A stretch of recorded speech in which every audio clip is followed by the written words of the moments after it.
This is Paul Schmid. Welcome to the Pursuit Zone.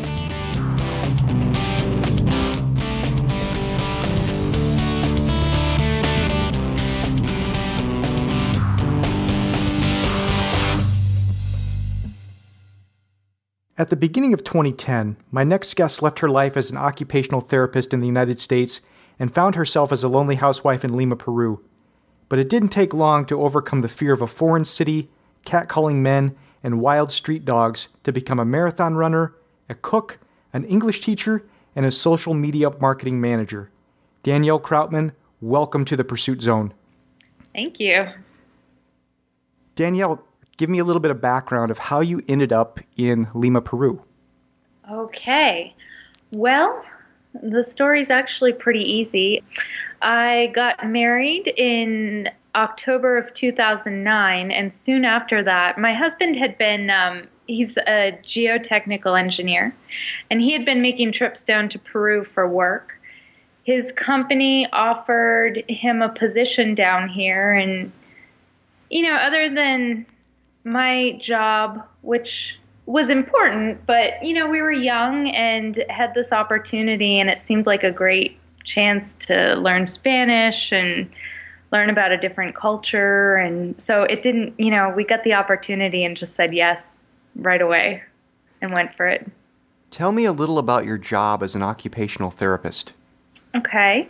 Occupational therapists, our goal is to take people that have varying disabilities or injuries and enable them to participate in their daily activities as independently as possible. So, for example, if somebody has a stroke or a brain injury and loses function on one side of their body, an OT would teach them techniques to dress themselves, feed themselves, cook meals for themselves, participate in leisure activities using their functional side of the body. So rather than focusing on disabling conditions, we focus on enabling people who have these conditions to be as independent as they can. So when I was working as an OT in the States, I worked primarily in home health settings. And my goal was to keep people in their homes rather than in nursing homes or institutions. So I worked with patients and sometimes their caregivers to help them be more independent at home. What drew you to that line of work? Well, when I graduated high school, I had no idea what I wanted to do, so I took a year off before college and worked at a nursing home. And through that, became more familiar with the field in working with elderly people. And my aunt is an occupational therapist in home health, so I did some visits with her and really liked the field. So I went to school for it at the University of New Hampshire and pursued it as my career. And I love it. Tell me about the move to Peru. How long did it take to prepare, and what was that transition like? It actually didn't, there wasn't much time between when we were offered the position in Peru and when we actually moved, maybe 2 months. So, we were offered the position, we talked about it a little bit and just said, yeah, this is a great opportunity, let's go for it. So I gave my notice at work and we came and did a visit to check out apartments and just so I could see the country or see Lima, see where we'd be living. And I think we moved down maybe 2 or 3 weeks later. Which part of Lima did you move to? I lived in San Isidro, Lima. Yeah, it's a nicer area of Lima. It's pretty residential. There are also some, businesses there. My husband's office building was in that area, so it made it really convenient. And, for Lima, it's one of the safer areas. You still need to be careful, but it's got parks. It's a nice area of Lima. How was your Spanish ability when you arrived? I did not speak any Spanish when I arrived in Lima. I knew hola and adios, but people don't really say hola. They say buenos dias, good morning, buenas tardes, buenas noches. They don't say hello, goodbye. And so the Spanish that I did know, which was really basic to nothing, didn't help me out at all. It was hard. So what did you do? Well, I spent about a week or so holed up in the apartment. I was afraid to leave. I I was afraid to talk to people because if I, said something like "Donde está el mercado?" and they answered me, I wouldn't know what they were saying. So I stayed in the apartment and only went out to the park to take my dog out. I got pretty depressed and then one day just said, okay, I have to get out of here. And so I went to the grocery store and I made a list of the things that I needed to get in Spanish so that I could ask people where they were, practicing my Spanish.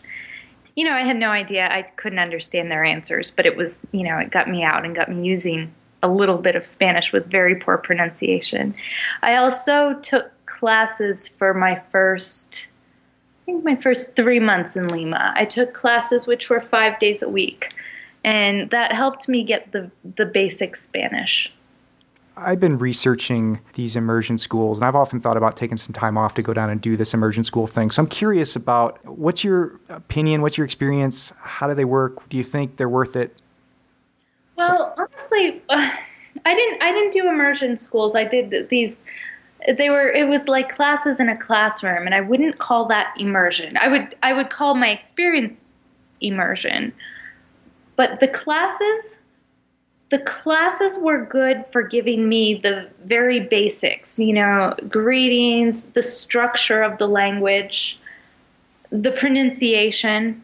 However, I feel like I learned Spanish from having Peruvian friends, and I joined a running group because I needed social interaction, and people only spoke in Spanish, so I had to use it. Or, the first few weeks I just listened, but I had to use it. And I think immersion is really the only way, having friends, having experiences where you're forced to use the language, no matter how comfortable you are with it, is really the only way. Because classes, they can get you the basics and you can advance, but unless you're using it, I took 5 years of French in school, but I can't speak French because I never used it. I never, went and spoke French in France. So, right. So I think the only way to do it is through immersion. Tell me more about the running club. Okay. Well, when I moved to Lima, my husband had to travel to other parts of Peru for work a lot, so I'm a social person, and I was really lonely without being able to communicate, and it was rough. So I found a running group through my husband's work and joined it because I needed friends, and turns out they were training for a marathon. I didn't really know that at first. I just joined them for their runs, and the runs started getting longer and longer. But, we were training gradually, and the more we ran, over time, my Spanish was improving. I was meeting these great friends and practicing with them as we were running. So the runs didn't feel that hard because, I was having this great experience, this great social experience with my Peruvian friends. And so in the end, I trained for a marathon, and it was a really good experience, really positive and not as difficult as you would think it would be because there was a social aspect to it. Were you a runner before you joined the club?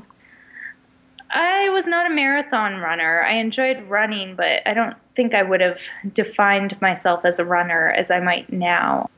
I had done a couple half marathons, but never been all that serious about running. Now I've done 2 marathons and run usually about 5 days a week. Wow, that's great. Yeah. Both marathons in Peru? Yep. So I did the Lima Marathon 2 years in a row. I've only run one marathon myself, and I tend to go a little more towards trail running. So I've run a very small marathon in northern Minnesota. but I'm curious because I see marathons on television. Is the Lima Marathon different in any way from the Boston Marathon or the New York Marathon, Chicago Marathon?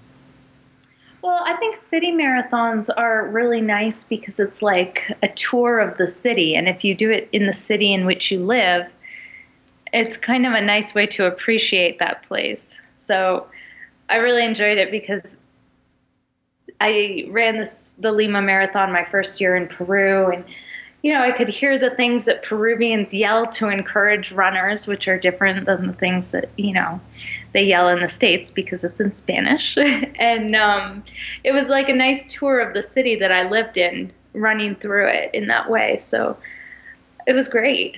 But, I haven't done a Boston Marathon or the New York Marathon or any of those. But that's what I think of city marathons.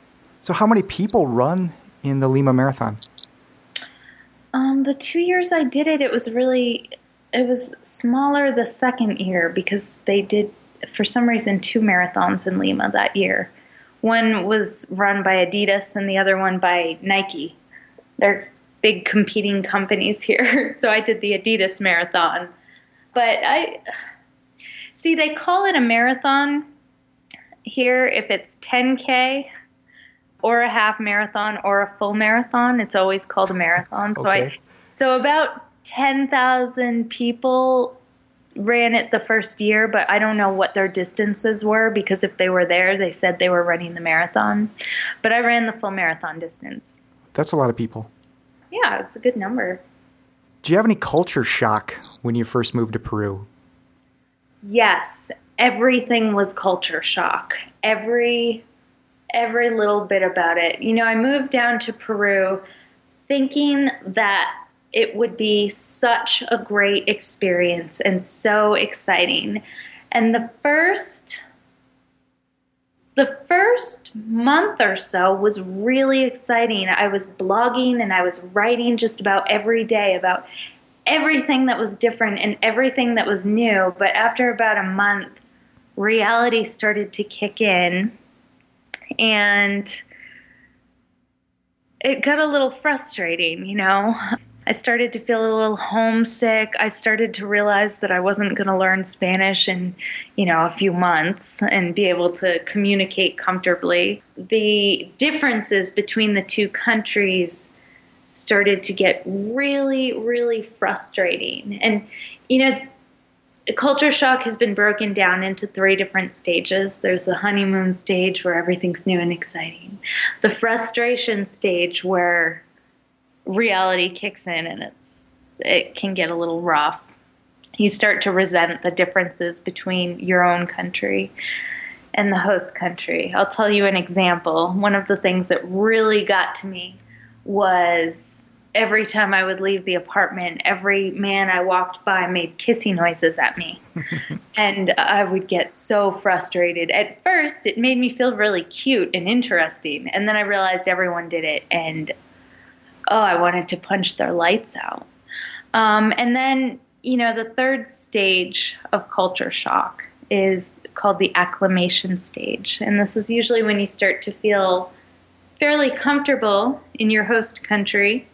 You start to have a network of friends and you get a better understanding of the language. Maybe you're not fluent, but you feel a little more relaxed and you can compare the good things and the bad things of your host country with the good things and the bad things of your native country without having resentments. And so eventually I got to the acclimation stage. However, I still have days when I go back into that frustration stage. So I'm not sure that acclimation is a final destiny. I think that I still, have times when I feel like I'm in the honeymoon period and the frustration period. I just go through all of them. Let's talk about the behavior of the men, because that's a big theme in your writing. Why? Well, no, not why, but are you the only person that this happens to? Does this happen to Peruvian women? Yeah. What are their thoughts on it? It's different. I think, I talked to my friends about it, and nobody really likes it. But it doesn't seem to bother my Peruvian friends as much because it's a part of the culture. It's something they're used to. In the States, especially in New Hampshire, that never happens. And so if somebody did that, I would give them a really dirty look and, be disgusted. And here, gender roles are a lot more defined here in Peru, and it's kind of an accepted part of the culture that men make catcalls to women, and it's one thing that I have not been able to get past, and it still happens every day when I go out running. But I think, and it happens to most women, but I think my Peruvian friends are generally more accepting of it. And of my expat friends, I think it probably bothers me the most. It's just one of those things that gets to me, and I know I need to ignore it, and it's a part of the culture, but it's really hard for me to accept. How's the cost of living there? The cost of living is great. We've been able to save maybe 20% of our income since we've been down here because rent's about the same, but food is so much cheaper. You go to the market and you can buy 3 to 5 avocados, really nice, big, juicy, ripe avocados for maybe less than $1. Same with mangoes. So once you start buying food, it's so much cheaper. Going out is so much cheaper. It's great. We love it. Talk to me more about the food, because that's also something that you wrote a lot about. Yeah, the food is amazing. I've gotten a lot better at cooking since I've been down here, especially since it's a lot harder to find prepared food in the grocery store. When I lived in Lima for the first year I was in Peru, but we've lived in Cajamarca, Peru, which is a lot more rural, for almost 3 years now. So it's hard to find prepared foods. The grocery store doesn't have much of a frozen food section, so you really learn how to cook with raw foods. And for example, if you want to, it's hard to find canned beans. So if you want to make a meal with beans, you need to soak dried beans for for a day or two, or use a pressure cooker. But you kind of have to plan your meals a little better. Although recently they got diced tomatoes in the grocery store, so that was a really big deal. Very exciting. But the food is great. The fresh fruit is amazing. The fresh vegetables. You go to the market, it's a 2-minute walk from my house, and it's incredible. Very different from the States, but I love it. What is your favorite Peruvian dish?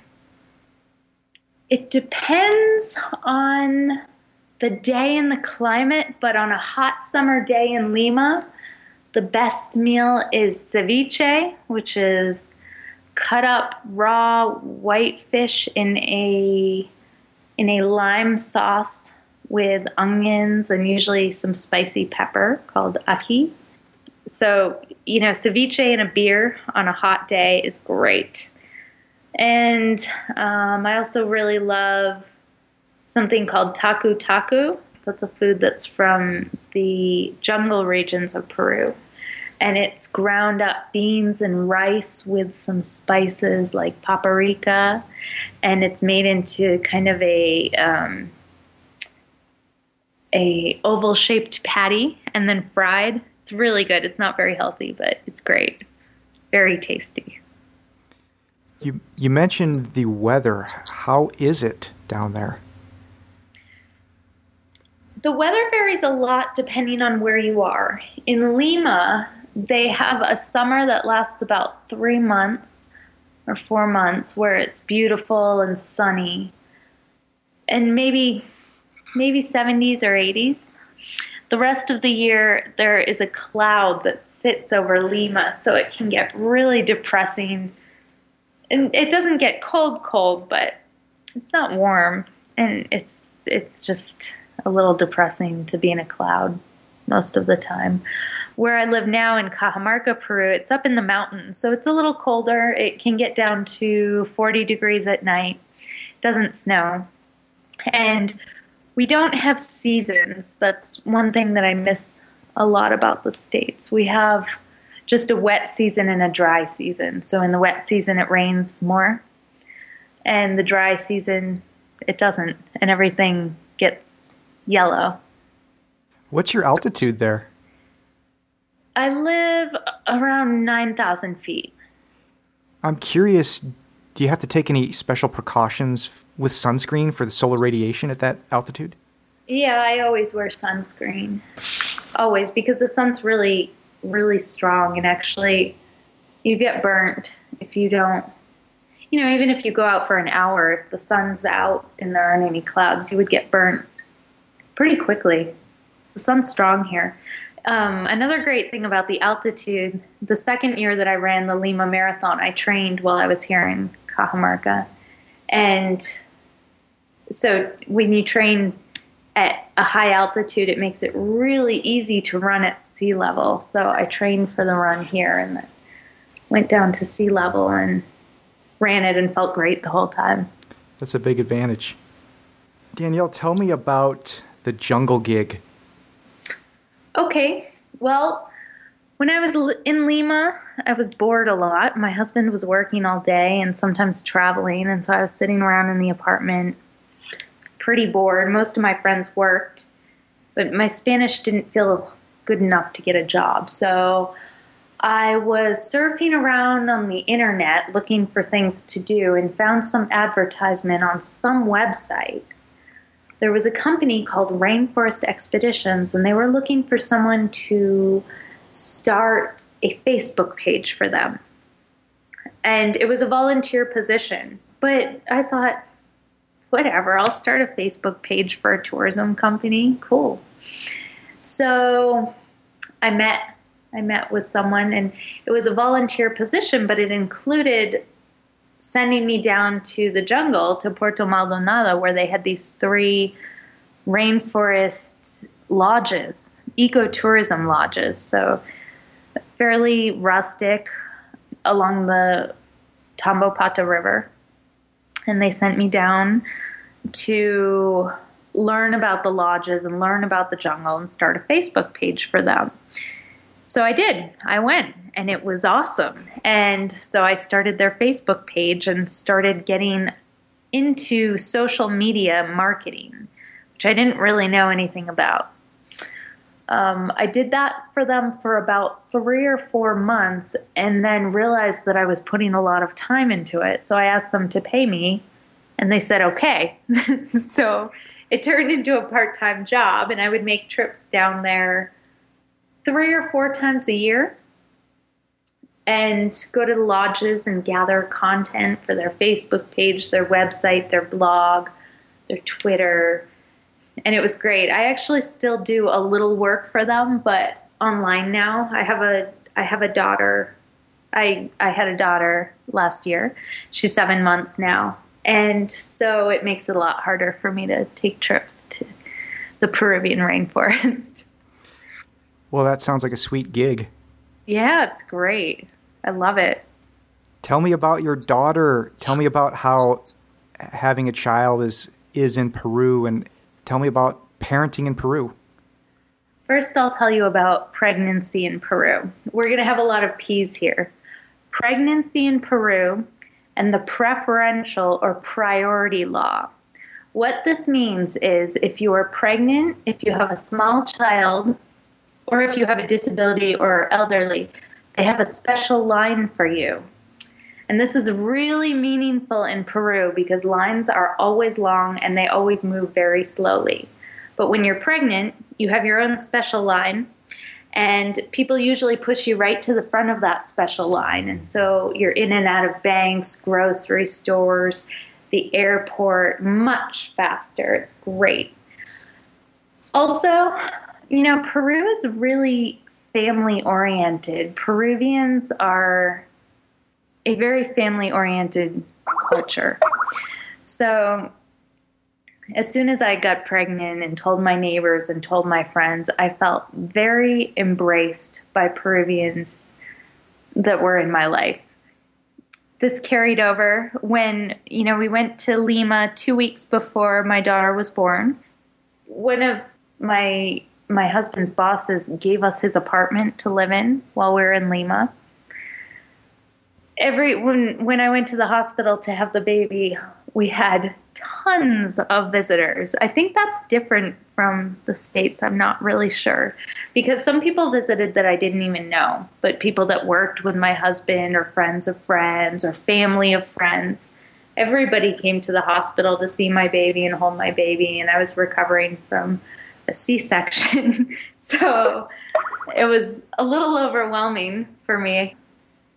But it was a great experience having a baby in Peru. And since then, parenting in Peru is wonderful for the same reasons. If you have a baby, you get pushed to the front of every line. People embrace you. But it's very different from the States. I think because people love babies so much, it's not uncommon for me to, for example, be at the grocery store or be in a public place and somebody to walk up to me and say, "Oh, your baby's so beautiful. Give her to me. Let me hold her." And at first, when I had my little newborn baby, this was really hard to handle, because if you say no, you're a jerk.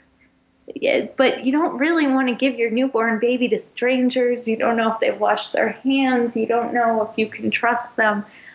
But it's very common for people to just pass babies around. And so that was a little hard to get used to.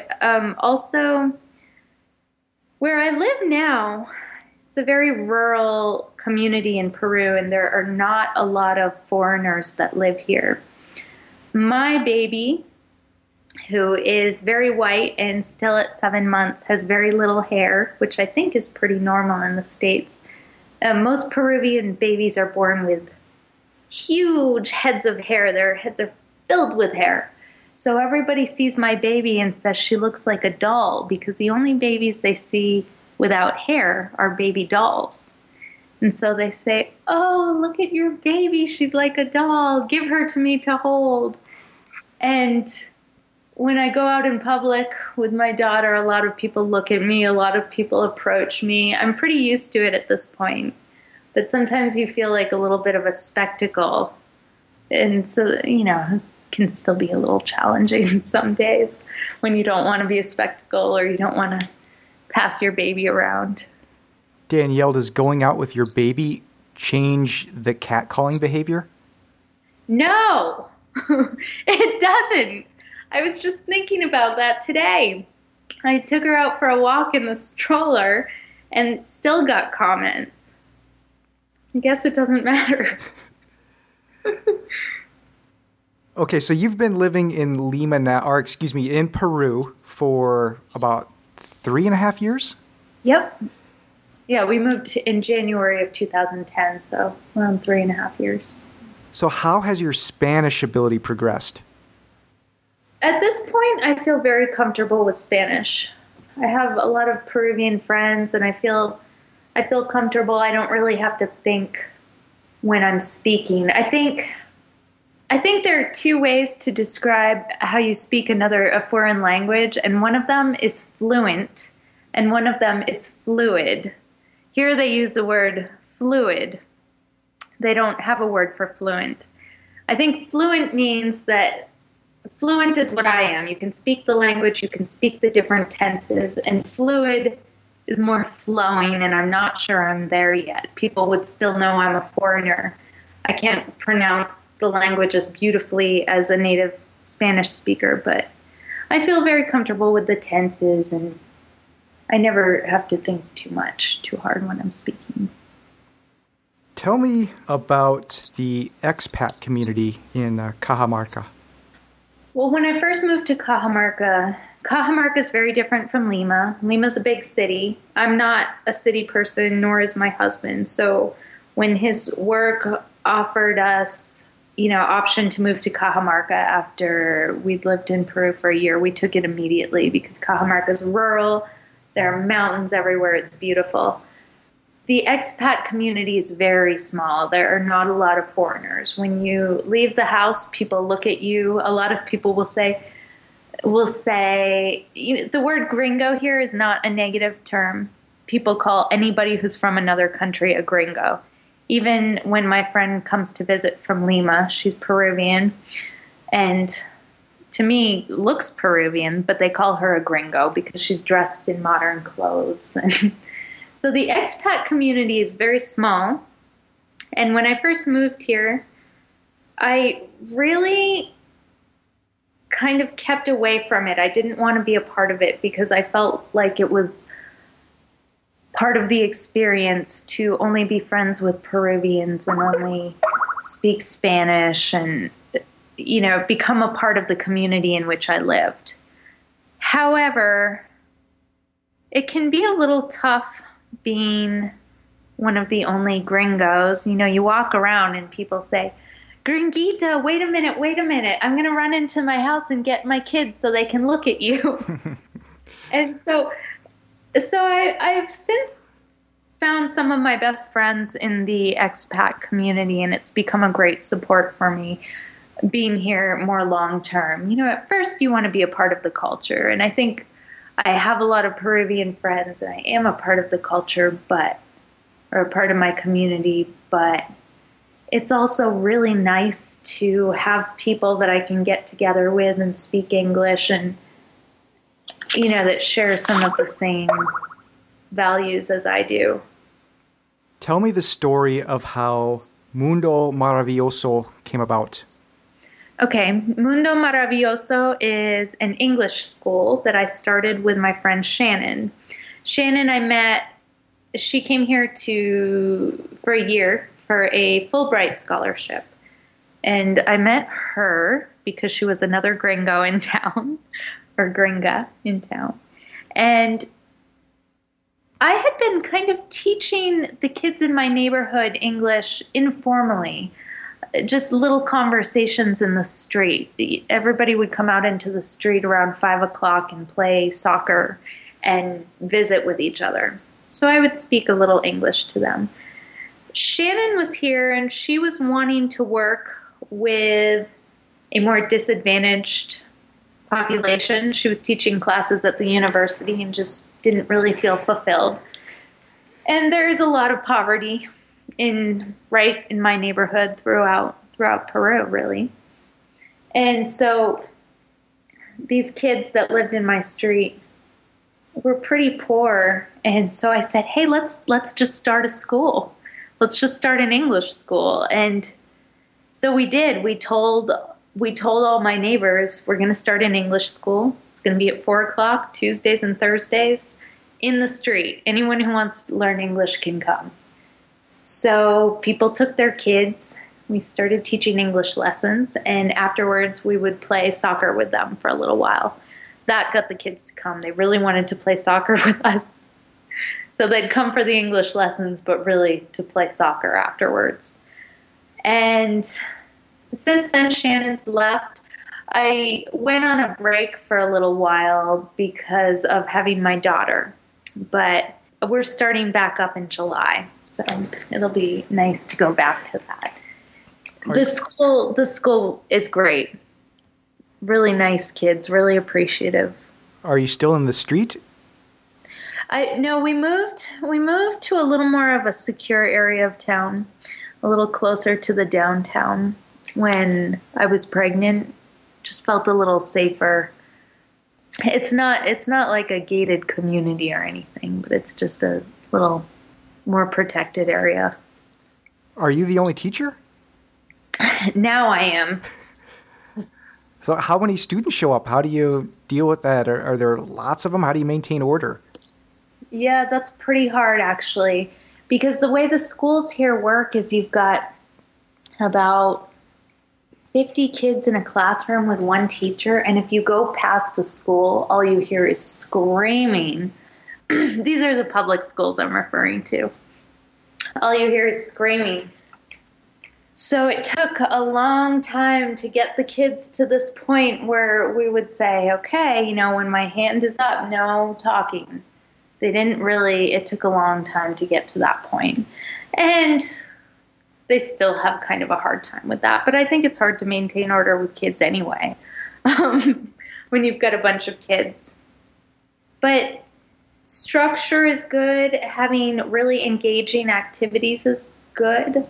A lot of the kids are illiterate, so you need to teach through things like skits, things like songs, things like pictures, because they might not be able to read words, especially words in English, if they can't even read in their own language.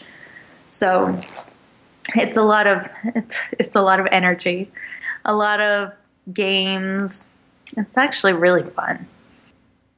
What was your biggest fear before you set off to live in Peru?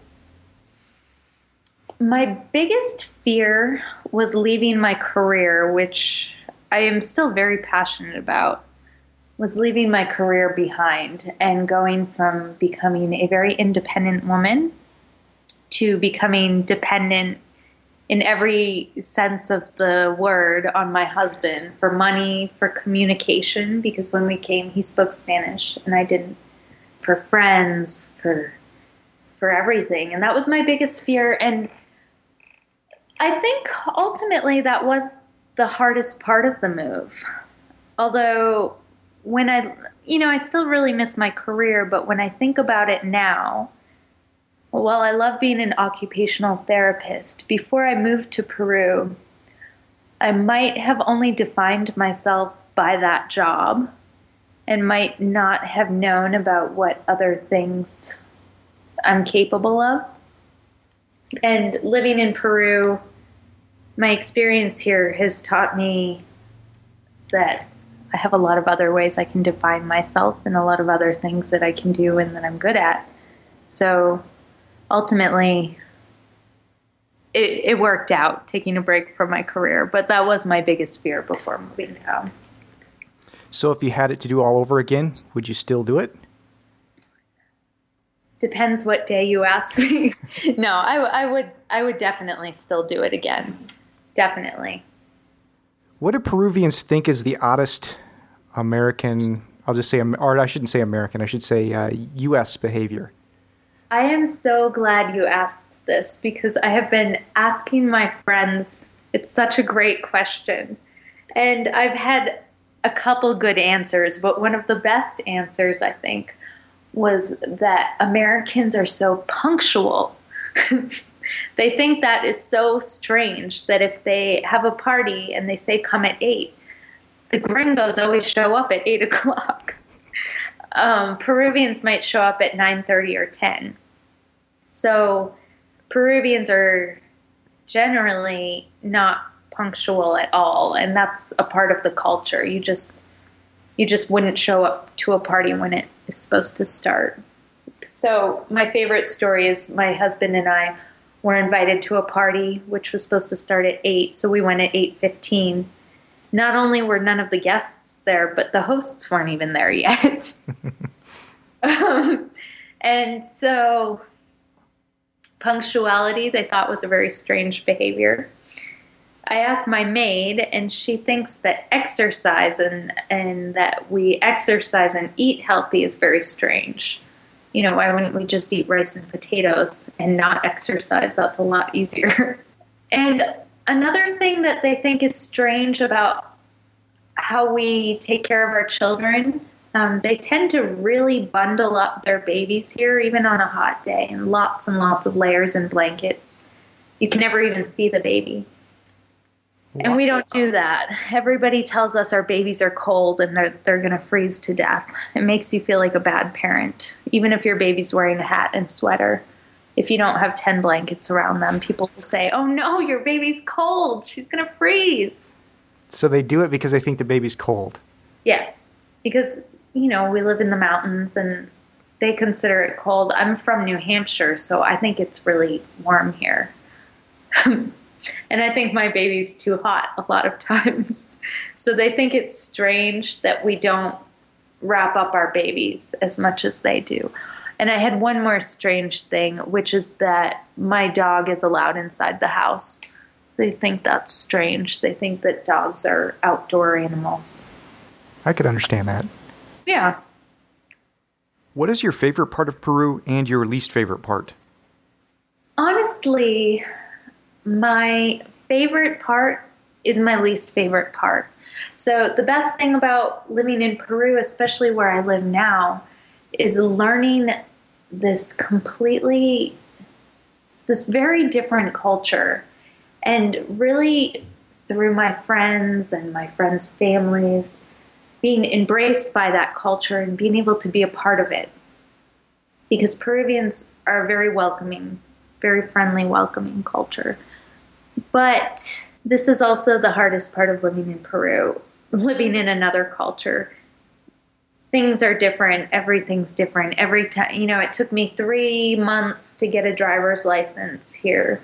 And that wasn't just waiting for it to come in the mail. That was going to different offices and getting different signatures and the bureaucracy. The things that make Peru different from the States are the things that I love, and also things that drive me crazy.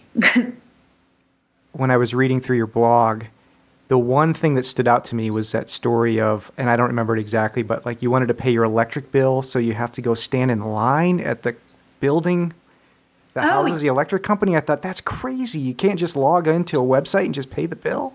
Well, and sometimes it can be 2 or 3 steps. For example, just going to buy something at a store. First, you need to go and tell the salesperson, I want to buy that. And they say, okay.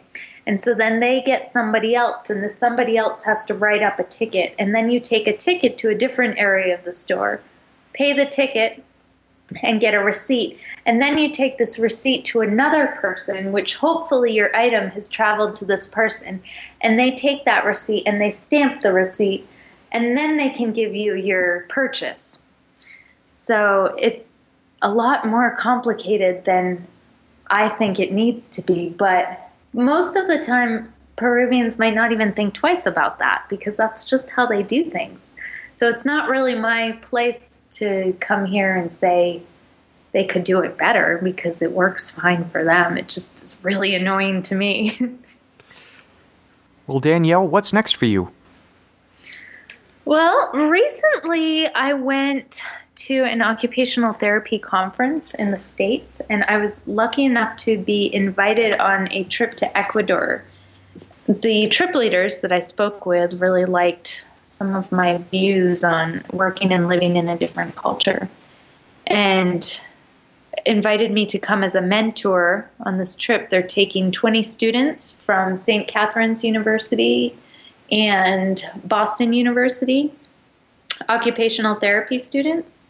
And it's a 2-week trip to Quito, Ecuador to explore healthcare in a different culture, in a different country, share ideas with other OTs in Ecuador, and do some collaboration. So I got invited on that, and I'm leaving next week. Wow. I'm really excited. Yeah, that sounds great. Yeah, and then eventually, after that, we're talking about moving back to the States in the next maybe year or 2. So I think that will bring its own challenges, adjusting back to, I guess, the culture that I came from. Danielle, how can people contact you? Email's usually best. And my email address is DanielleLParker@gmail.com. Well, Danielle Krautmann, thank you so much for talking to me today. Congratulations on your baby girl, and good luck in Peru. Thank you very much. Recorded May 28, 2013. Listen to more great podcasts at thepursuitzone.com.